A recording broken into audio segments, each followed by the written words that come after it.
About whether we would have a positive view of the immediate future, and even whether Christ would come 1,000 years from now and the church would continue to build.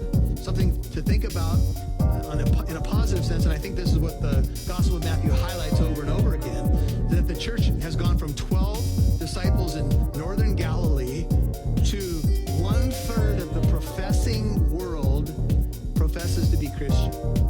Billions of people now say that they are believers in Jesus Christ. About 1/3 of the world, as far as we know, their profession to be. Now that's a positive eschatology, things related to the end times, because the church has made a lot of headway from 12 to billions of believers, and many of whom have lived and died already, and died as Christians.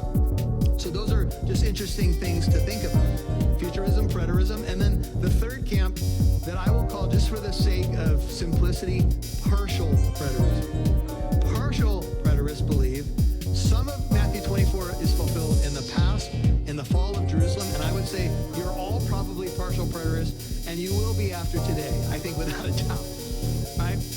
But at some point, this teaching or discourse shifts to the future. And among the partial preterists, there's a debate at which point in the future does it shift. Just for simplicity's sake, some people say it shifts at verse 29, when Jesus talks about the sign of the Son of Man appearing. Some people say it shifts at verse 36, when Jesus begins to talk about the days of Noah, and how that's how it'll be at the coming of the Son of Man. And so a scholar of such repute as R.T. France, who's since gone home to be with the Lord, believes the sermon shifts at verse 36 with the days of Noah. There are others that believe it shifts at verse 29. And still others in this camp, just so you have kind of a wide view of this, believe that verses 15 through 28 are about the fall of Jerusalem, and not necessarily the first verses we're going to look at today.